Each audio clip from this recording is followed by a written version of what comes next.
দাদি দাদি তুমি কি রান্না করতেছো দাদি? রুটি আর সবজি করছি রে দিদি ভাই। না, আমি রুটি সবজি খাবো না। তুমি রোজ রোজ শুধু রুটি সবজি করো। আমি রুটি সবজি খাবো না। আমি মাছ ভাত খাবো দাদি। দিদি ভাই দেখ কি সুন্দর সুগন্ধ বেরিয়েছে। তোমার সুগন্ধ তোমার কাছেই রেখে দাও। তুমি রোজ রোজ শুধু রুটি আর সবজি করো আর বলো কি সুন্দর সুগন্ধ বেরিয়েছে। তোমার সুগন্ধি তোমার কাছেই রেখে দাও। শোন দিদি ভাই, আমার কাছে তো কোনো টাকা পয়সা নাই, তোকে কি করে আমি মাছ ভাত খাওয়াবো বল? তুই তো জানিস আমাদের ঘরে কোনো টাকা পয়সা নাই, তাহলে আমি কিভাবে তোকে মাছ ভাত খাওয়াবো বল দিদি ভাই? আমি রুটি সবজি খাবো না। তুমি আমাকে আজকে মাছ ভাত করে দেবে। ঠিক আছে, পাশের গ্রামে একটা বিল আছে, সেই বিলে গিয়ে তোর জন্য দেখি বড়শি দিয়ে মাছ ধরে আনতে পারি কিনা। হয়েছে এখন দিদি ভাই।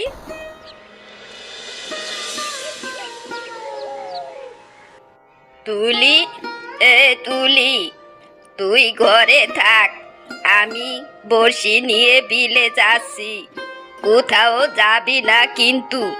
তুলি, তুলি। এরপর তুলির দাদি বড়শি নিয়ে মাছ ধরতে যায়।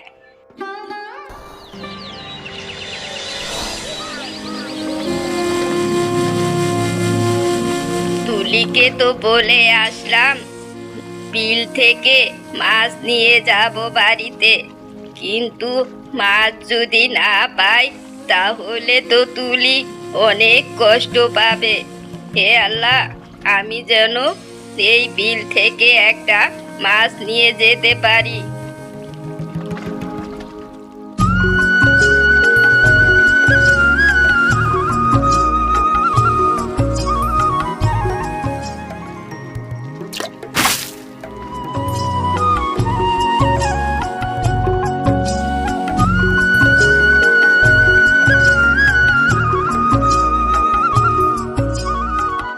এরপর তুলির দাদি পুকুর থেকে বড় একটা মাছ পেয়ে যায়। তখন তুলির দাদি খুশি হয়ে যায়। হে আল্লাহ, তুমি আমার কথা শুনেছো, কত বড় একটা মাছ পেয়েছি। আজ আমার নাতনিটা পেট ভরে মাছ ভাত খেতে পারবে। যাই তাড়াতাড়ি বাড়িতে গিয়ে মাছটাকে রান্না করব, এরপর আমার তুলি পেট ভরে ভাত খেতে পারবে।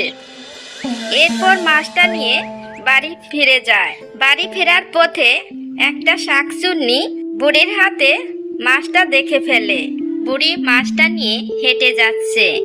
শাকচুন্নি মাথার উপর একটা গাছের ডালে বসে আছে। এই, এটা আমি কি দেখলাম? এত বড় মাছ! উফ, কতদিন ধরে মাছ খাই না, আজকে এই মাছটা আমি নিয়েই ছাড়বো। কতদিন ধরে শুধু পচা বাসি খেয়ে যাচ্ছি। এরপর শাকচুন্নি লাফ দিয়ে গাছ থেকে মাটিতে নেমে পড়ে। এরপর আজকে বুড়ির মাছটা আমি যদি না খেতে পারি তাহলে আমার শাকচুন্নির নামটাই বৃথা যাবে। হি হি হি, আমি হলাম জরিনা সুন্দরী, আর আমার চোখের সামনে দিয়ে এত বড় মাছ নিয়ে যাবে আর আমি খাবো না, সেটা কি কখনো হয়? যাই, বুড়ির পিছে লাগি। সামনে কি হবে? শাকচুন্নি কি সত্যি মাছটা চুরি করতে পারবে?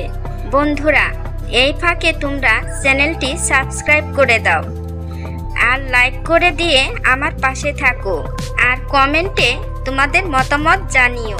চলো এবার দেখি। দিদি ভাই, আজকে মহাভোজ করে আমরা দুই দাদি নাতনি ভাত খাবো। দাদি, এত বড় মাছ তুমি কোথায়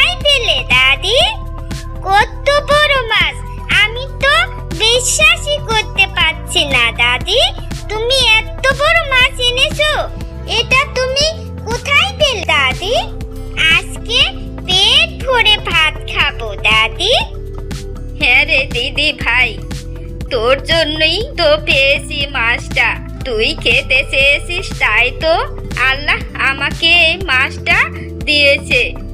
কতদিন পর আমাদের ঘরে একটা মাছ রান্না হবে, কত ভালো লাগবে তাই না দাদি? হ্যাঁ রে দিদি ভাই, আজকে সেই স্বাদ হবে, সেই মজা হবে ভাত খেতে। শোন দিদি ভাই, মাছটা ঘরে রেখে আয়, আমি হাত মুখ ধুয়ে আসি। আর তুই রূপাদের বাড়িতে গিয়ে একটু খেলা করে আয়। বাড়িতে থাকলে তোর সময় কাটবে না। কতক্ষণ পর পর বলবি রান্না হয়েছে, রান্না হয়েছে। আমি রান্না করে তারপর তোকে নিয়ে আসবো। এরপর আমরা দুই দাদি নাতনি মজা করে ভাত খাবো। ঠিক আছে দিদি ভাই? এরপর তুলির দাদি মাছটা ঘরে রেখে হাত মুখ ধুতে যায়। এরপর পেতনিটা ঘরের জানালা দিয়ে মাছটা দেখে। হি হি হি, বুড়ি তো ঘরে নাই, এই ফাঁকে আমি মাছটা নিয়ে যাই। মাছটা তো একদম ভিআইপি মাছ, এটা না নিলে আমার রাতের ঘুম হারাম হয়ে যাবে।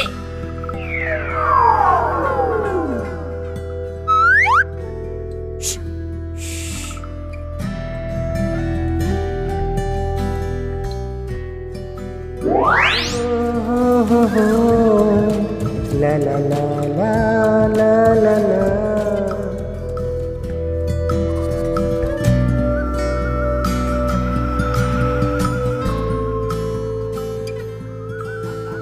রতন, এ রতন, তুই এখানে গাছের নিচে বসে গান গাচ্ছিস?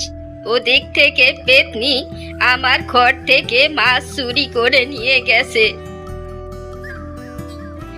এরপর তুলির দাদি রতনের কাছে সব ঘটনা খুলে বলে।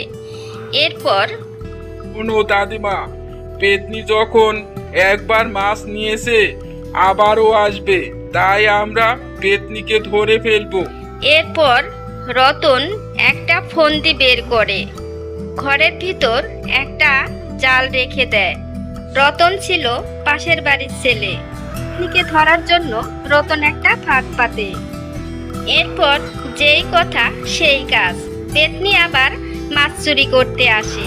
তখন এ কি, আমি তো দেখছি জালের মধ্যে আটকে গেছি। হাই হাই, এটা কি হলো? আরে তোমরা আমাকে মেরো না, আমাকে ছেড়ে দাও, ছেড়ে দাও আমাকে। তোকে ছাড়বো? তুই কেন মাছ নিয়েছিস? আরে তুই কি জানিস ওরা কত অসহায়? এরপর তুই কেন ওদের থেকে মাছটা নিয়েছিস বল? আমি জানি না ওরা এত অসহায়, তুমি আমাকে ছেড়ে দাও, ছেড়ে দাও বলছি।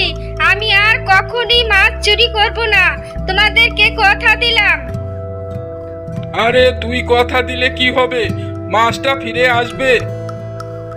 হ্যাঁ, আমি যে মাছটা নিয়েছি সে মাছটা হয়তো ফিরিয়ে দিতে পারবো না, কিন্তু মাছের থেকে বড় কিছু দিতে পারবো। আমি বুড়িকে প্রতিদিন এক বস্তা করে চাল দিয়ে যাব, আর বুড়ি সেটা দিয়েই দিন কাটাতে পারবে। বুড়ির কোনো কষ্ট থাকবে না, কোনো দুঃখ থাকবে না। আরে তুই যে প্রতিদিন এক বস্তা করে চাল দিয়ে যাবি, এটা কি তুই সত্যি বলছিস না মিথ্যা বলছিস? আমরা কি করে বিশ্বাস করব?